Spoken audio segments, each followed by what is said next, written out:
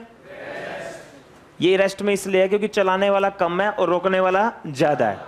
चलो मैं एंगल बढ़ा रहा हूं बेटा, एंगल बढ़ा रहा हूं, ध्यान से देखना, एंगल बढ़ा रहा हूं बेटा। एंगल बढ़ाने से चलाने वाला बढ़ रहा है, रोकने वाला घट रहा है बेटा। पर अभी भी बॉडी चली नहीं। क्यों नहीं चली, तुम समझ गए, क्योंकि चलाने वाला रोकने वाले से क्या है, कम। देखो बेटा, देखो बेटा, इंक्लाइंड मैं एंगल बढ़ा रहा हूं, देखते रहना, देखते रहना बोर्ड पर। ए मैं एंगल बढ़ा रहा हूं,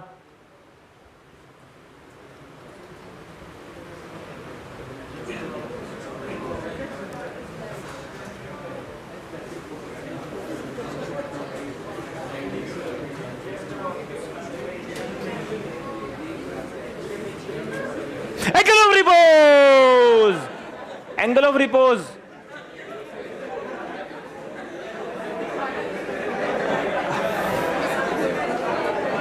अरे एक मिनट,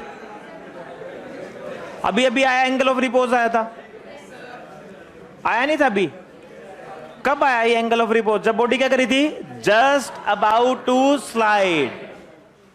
अरे नहीं आया? अरे बहुत दिन हो गए, हो ला नहीं आया। जिन्हें मेरा दिल लुटिया, मार सुटिया, लक पतला बलोरी होते। भाई अभी आया, देखो एक बात, कितनी मस्त फील आई। कब आएगा ये एंगल, जल्दी बताओ कब आएगा ये एंगल? Just about to. अभी देखो मैं इसको ऐसे, एक सेकंड, आज के बाद तुम क्या सोचोगे? तुमने किसी भी बॉडी को इंक्लाइंड प्लेन पर रखा और नीचे चलने लगेगी? ये बहुत गंदी सोच है। इस सोच को यहां से निकाल देना। ये तो बहुत गंदी सोच है बेटा, बिल्कुल ध्यान से। ये तो सबसे गंदी सोच ही ये है। अपने को देखना पड़ेगा पहले कंडीशन क्या है। ये जस्ट अबाउट टू स्लाइड पता कौन से एंगल पे करेगा? Angle of repose. एक बार फिर से खेलते हैं, चलो सुनो। एक काम करो, थीटा जीरो, बोलो थीटा जीरो। आपको हंसी आएगी, थीटा जीरो पर ये जीरो हो गया, चलाने वाला है ही नहीं।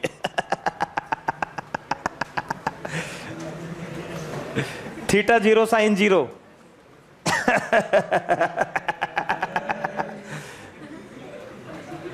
कोस जीरो कितना? 1।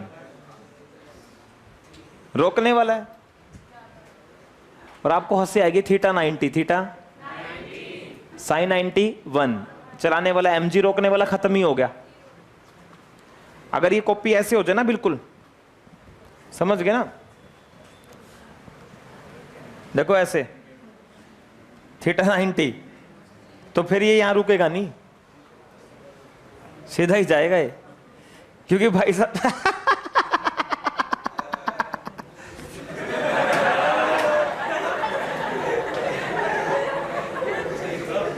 जिसने भी मेरी एक्टिंग करी है वो बहुत गलीज, एक्सीडेंट होगा उसका आज।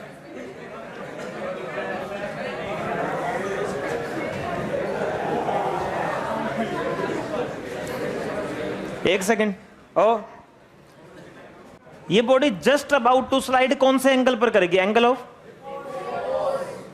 व्हेन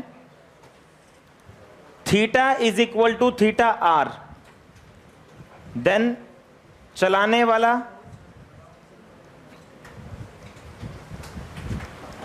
और रोकने वाला बराबर। ओए जब थीटा थीटा आर के बराबर, जब ये थीटा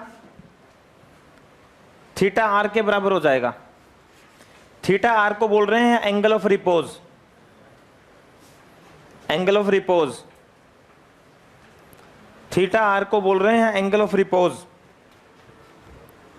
तो बेटा चलाने वाला कितना हो जाएगा? देखो mg साइन थीटा आर और रोकने वाला mu S M G cos theta R. R मैं बेसिकली ये इसलिए ले रहा हूं, अगर ऐसा हुआ चलाने वाला जस्ट रोकने वाले के बराबर हो जाए तो बॉडी क्या करेगी? Just about to slide. भाई बस बस बस, अब मैं यहां क्वेश्चन पूछने वाला हूं, तेरे से ही पूछूंगा सबसे पहले, ठीक है बेटा? इसने इसको मार दिया और सभी बच्चे बताओ tan थीटा आर किसके इक्वल आया? Mu s. ये एंगल ऑफ रिपोज की कंडीशन आ गई। थीटा आर यहां पर एंगल ऑफ रिपोज है। जब चलाने वाला रोकने वाले के बराबर हो जाए तो बॉडी क्या करेगी? Just about to slide, just about to slide. और जिस मिनिमम एंगल पर, अभी मैं कर नहीं रहा था कॉपी को ऐसे, और वो जहां पे मैंने एकदम से सस्पेंस क्रिएट करा था क्लास में, वही क्या था? Angle of repose. वही एंगल ऑफ रिपोज था, क्योंकि उस समय मैं देख पा रहा था पलक झपकते ही कभी एकदम से कैप नीचे गई थी उस समय, पलक झपकते ही, तो मुझे लगा कि उस समय बॉडी क्या कर रही थी? Just about to slide. और मैं सस्पेंस बनाना चाहता था, मैं उस समय आपको बताने, मतलब वो समय बहुत कम था जब body just about to slide, इसलिए मुझे बहुत फास्ट स्पीड में बोलना पड़ा, जिससे सस्पेंस क्रिएट हुआ क्लास में एंगल ऑफ रिपोज को लेके। किसको लेके? एंगल ऑफ रिपोज को लेके।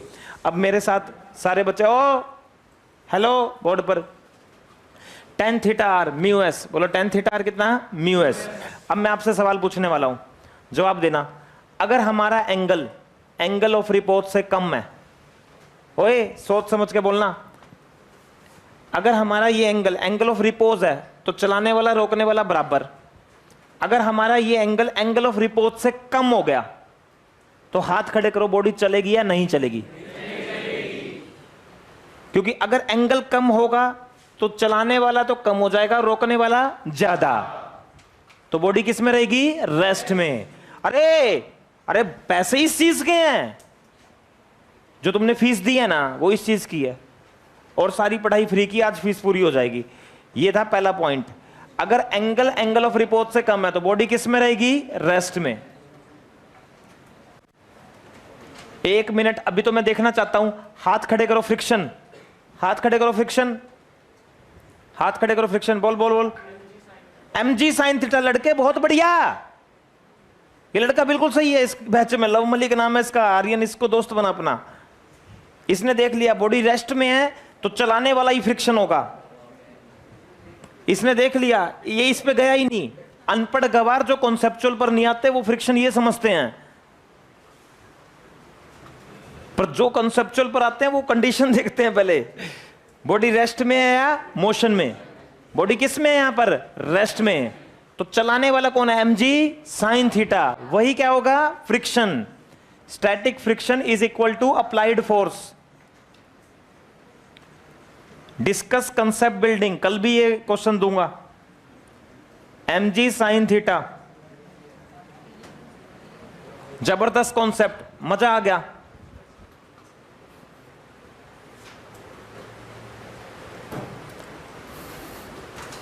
अब बताओ, अब क्या होगा? बॉडी चलेगी या बॉडी बताओ किस में होगी? और सुनो, अब क्या आएगा? एक्सल। और एक्सेलरेशन क्या होता है? Applied force minus kinetic friction. और ये हम निकाल चुके हैं, कितना आता था याद करो? म्यू के कोस थीटा। अरे भाई, चैप्टर के एंडिंग में आते आते आपको एक ये बात भी पता चली कि एक डिसाइडिंग फैक्टर भी है बॉडी का चलने का इंक्लाइंड प्लेयर पर, that is angle of repose. That is angle of repose. Angle of repose. मौसम बहुत बढ़िया बन रहा है पढ़ाने का भाई, डिस्टर्बेंस नहीं चाहिए क्लास में बिल्कुल 1% भी, वरना तोड़ूंगा घेर के। मजा आ रहा है बिल्कुल पढ़ाने में, नेक्स्ट लेवल। डिस्टर्बेंस कहीं से हुई तो वहीं पर तोड़ूंगा घेर के। मजाक मान रहे हो तुम? अब ये लो, अभी बताओ कि कौन डिस्टर्ब करेगा मुझे पढ़ाने में? कसम से बता रहा हूं, गुस्सा इतना आ जाएगा पूछो मत। पढ़ाने देना बिल्कुल अच्छे से। ये एक्सेलरेशन आ गया, कितनों ने नोट कर लिया? हाथ खड़े करो, सही से, सही से नोट कर लिया? मुझे बताना बॉडी चलेगी या नहीं चलेगी? बेटा ये कौन बोल रहा है टाइम हो गया? खामखाई में मैं खामखाई थप्पड़ मार दूंगा। ओए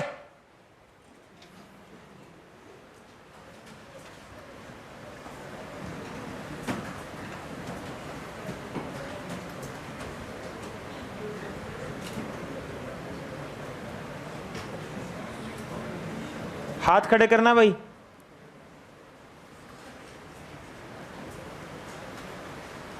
पहले तो एंगल ऑफ रिपोज निकालो।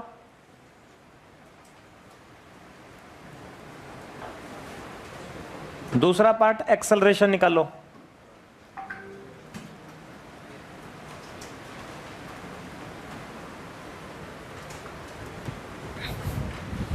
चलो, एंगल ऑफ रिपोज इस थीटा पे डिपेंड होता है म्यू एस पे?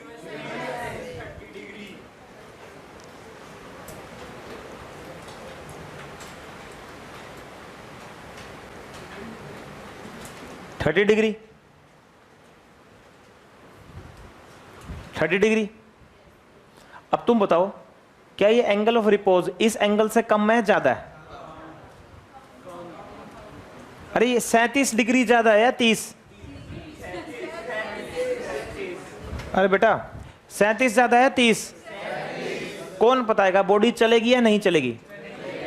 क्योंकि इस एंगल पर तो बॉडी क्या करेगी, जस्ट अबाउट टू स्लाइड, और वो एंगल इससे ज्यादा है।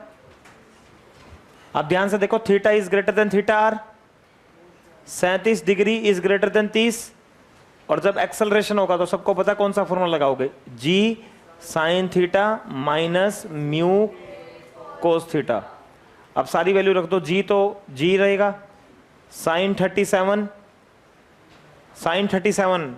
एंगल ऑफ रिपोज पे डिपेंड नहीं करेगा एक्सेलरेशन। एंगल ऑफ रिपोज तो बस ये डिसाइड करता है बॉडी किस एंगल पर जाकर जस्ट अबाउट टू स्लाइड करेगी। म्यू कितना, 1/√3 cos 37, ये फॉर्मूला लगा लेना। मेरा काम था कॉन्सेप्ट क्लियर करना। एंगल ऑफ रिपोज तुम्हें पता होना चाहिए। मैडम आज तो कोई टेस्ट नहीं है, ठीक है ठीक है, मुझे दे दो, डिस्ट्रीब्यूट करने हैं ना ये। आप 5-7 मिनट रुक जाओ, बस 5-7 मिनट में हम इसको डिस्ट्रीब्यूट करेंगे। हो गया?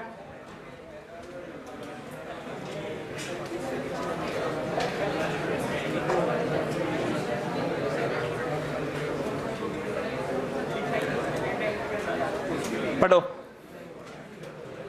पढ़ो पढ़ो। भाई ये क्वेश्चन मैं बहुत अच्छे से करवाऊंगा, और ये मेंस का क्वेश्चन हर हाल में बाय हुक और क्रूक खुद ही, जब 10 घंटे तक पूरी रात सोना नहीं है तो ये जब तक ना निकले, एक मैं अच्छे से करवा देता हूं बिल्कुल बढ़िया तरीके से, ठीक है?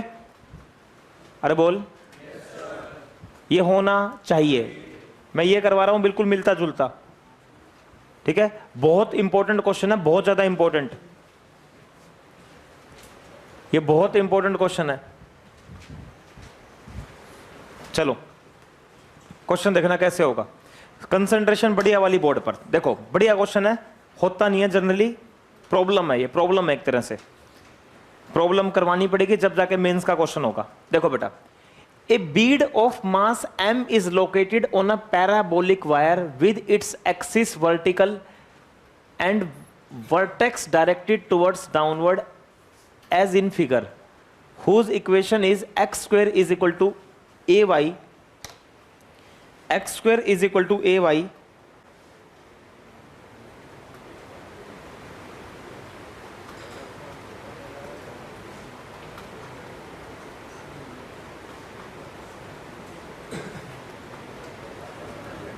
a bead of mass m is located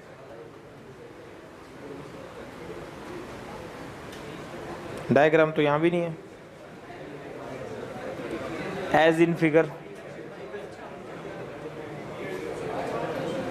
ये रहेगा, x square is equal to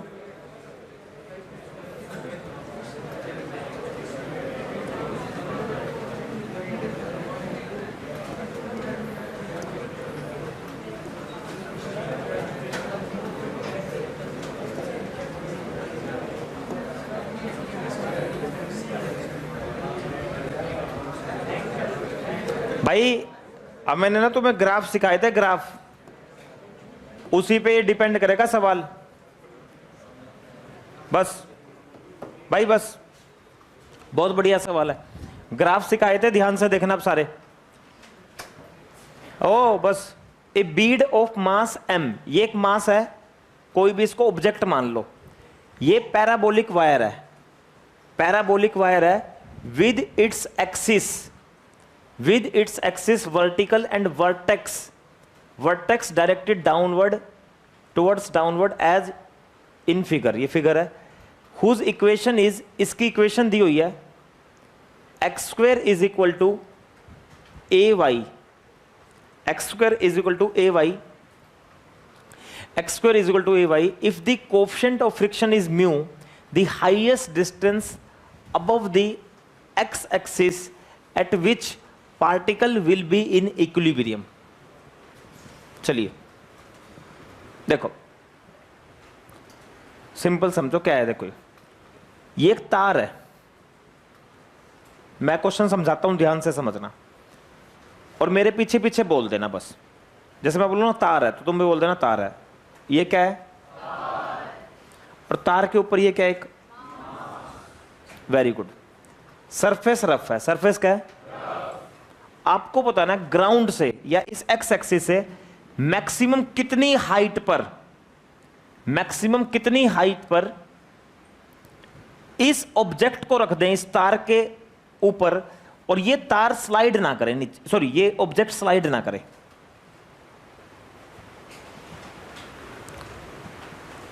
आप ध्यान से समझोगे ना, मैं फिर से अपनी बात को रिपीट कर रहा हूं, तार के ऊपर इस ऑब्जेक्ट को कहां पर रखें ताकि ऑब्जेक्ट नीचे की तरफ स्लाइड ना करे। अगर आप ध्यान से देखोगे ना, ये बहुत सारे इंक्लाइंड प्लेन है। देखो अगर ऑब्जेक्ट यहां रखा होगा तो ये कुछ ऐसा इंक्लाइंड प्लेन समझो, ऑब्जेक्ट यहां रखा होगा तो ये कुछ ऐसा इंक्लाइंड प्लेन है, ऑब्जेक्ट यहां रखा होगा तो ये कुछ ऐसा इंक्लाइंड प्लेन है। आप ध्यान से देखो तो अगर इंक्लिनेशन बढ़ रहा है ऊपर की तरफ, और अगर इंक्लिनेशन बढ़ेगा तो कोई लड़का बताएगा इंक्लिनेशन बढ़ेगा तो हर पॉइंट का एंगल ऑफ रिपोज भी बढ़ेगा, क्योंकि एंगल ऑफ रिपोज है क्या? वो कम से कम एंगल इंक्लाइंड प्लेन का हॉरिजॉन्टल के साथ, जिस पे अगर ऑब्जेक्ट को रखेंगे तो वो क्या करेगा? Just about to slide. अगर आप टेंजेंट डालते चलोगे, टेंजेंट ग्राफ बहुत अच्छे से सिखा चुका हूं, टेंजेंट ऊपर की तरफ बढ़ता है, स्लोप बढ़ता है ऊपर की तरफ। तो मैं मान लेता हूं भाई यहां पर कहीं पर जाकर, यहां पर एक ऐसी सिचुएशन बनी कि यहां पर जब इस बीड को रखा ना इस तार के ऊपर, तो ये बीड जस्ट रेस्ट में है या जस्ट अबाउट टू स्लाइडिंग की कंडीशन में है यहां पर। तो हमें सबसे पहले यहां पर यह देखना पड़ेगा कि यहां पर एक टेंजेंट डाल लो, इस पॉइंट पर टेंजेंट, ये हमने टेंजेंट डाल लिया, और हमें इस टेंजेंट का स्लोप निकालना है। स्लोप का मतलब होता है टेन थीटा, हमें इस टेंजेंट का स्लोप निकालना है। स्लोप का मतलब होता है टेन थीटा, ये मैं बहुत अच्छे से पढ़ा चुका हूं। और किसी को याद है टेन थीटा किसके बराबर होता था? अगर याद है तो बोलेगा एक आधा बच्चा, d Y by D x. बहुत बढ़िया, very good, d Y by D x. Tan theta होता है स्लोप के बराबर, टेन थीटा होता है स्लोप के बराबर, D Y by D X. इस लाइन का स्लोप होगा टेन थीटा, और वो होगा D Y by D X. अब D Y by D X करते हैं, यहां से वाई देखो कितना होगा, Y x square by A, Y होगा X square by A. Anyone from this batch, इसका डिफरेंशिएशन करो, D Y by D X, very good, 2x by A, बहुत अच्छा लड़का ये, 2x by A, 2x by A, यहां तक किसी को कोई प्रॉब्लम नहीं है। 2x by A, 2x by A, D Y by D X आ गया 2x बाय ए। इसका मतलब है टेन थीटा किसके इक्वल आ गया? टेन थीटा 2x बाय ए।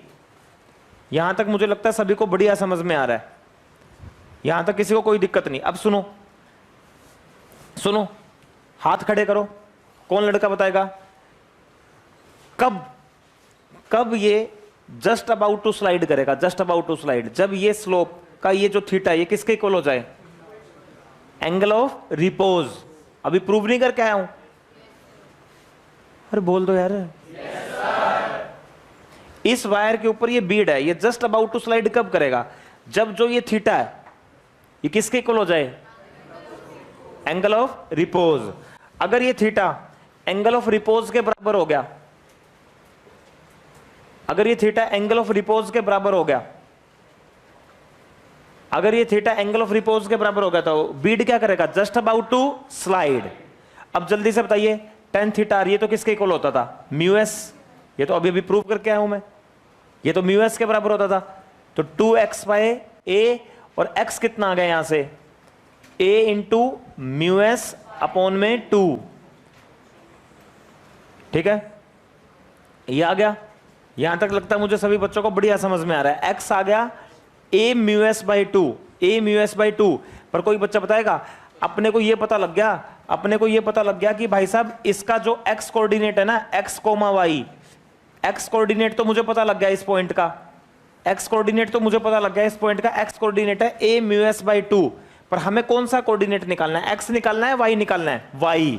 हमें y निकालना है। पढ़ो देखो, the highest distance above the x axis. हमें तो y निकालना है, y। हमें तो y निकालना है, y। हमें x नहीं निकालना, x तो हमने निकाल चुके हैं, हमें y निकालना है, y। तो y कैसे निकालेंगे? y के लिए ये वाली इक्वेशन पे आ जाओ वापिस से। हम पता है कि इस पैराबोलिक ग्राफ की इक्वेशन है x square is equal to a y. Y निकालना है तो x की वैल्यू यहां पुट कर दो, a म्यू एस बाई 2 का whole square is equal to a y. भाई साहब a स्क्वायर म्यू एस का होल स्क्वायर अपॉन में 2 ए वाई, हाँ 4 आएगा। और यहां से y कितना आ गया?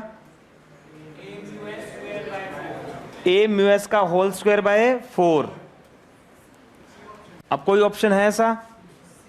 म्यू स्क्वायर, बेटा mu square a by 4, c is the right option.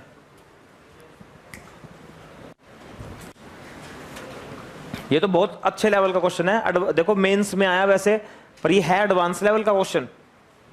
ये मेंस की परीक्षा में आ गया, है एडवांस का क्वेश्चन ये। एक मिनट रुको, एक बार फिर से रिपीट करते हैं।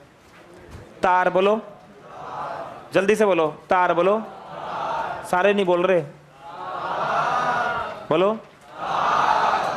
तार में इस ऑब्जेक्ट को कहां पर रखें? बोलो,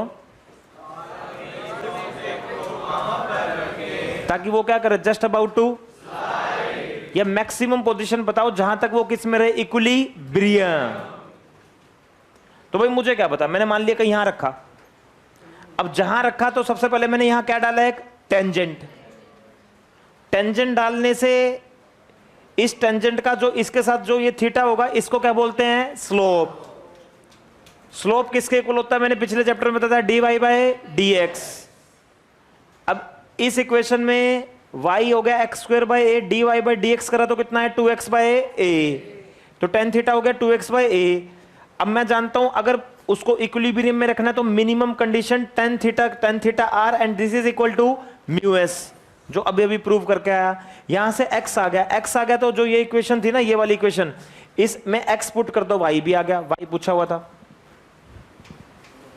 कितनों को ये समझ आया? सही सही सही से बताओ, ईमानदारी से। अरे समझ आया? It's a very tough problem. और अगर आप इतनी अच्छी प्रॉब्लम को क्लास में समझ सकते हो ना, तो आपका प्रेजेंस ऑफ माइंड बहुत अच्छा है, आईक्यू लेवल बहुत अच्छा है। It's not a easy problem. मैं आपको बता रहा हूं, ये बहुत सारे बच्चों का क्वेश्चन गलत भी हो जाता है। 2021 में भी बहुत बच्चे छोड़ आए थे इसको। आ रहे थे जब बच्चे आए, पेपर देके बोले जी ये कैसे होगा। मैंने कहा तो बहुत आसान है, स्लोप निकाल ले और स्लोप को टेन थीटा के बराबर कर दे, बस खत्म। स्लोप निकाल के टेन थीटा के बराबर कर दो, बस। टेन थीटा होता है म्यू एस, स्लोप निकाल लो, स्लोप होता है dy बाई dx। करोगे ना ये क्वेश्चन खुद? कितने ट्राई करेंगे ईमानदारी से बताओ? खुशी मिलेगी नेक्स्ट लेवल, नेक्स्ट लेवल खुशी मिलेगी जब ये क्वेश्चन आपसे होगा।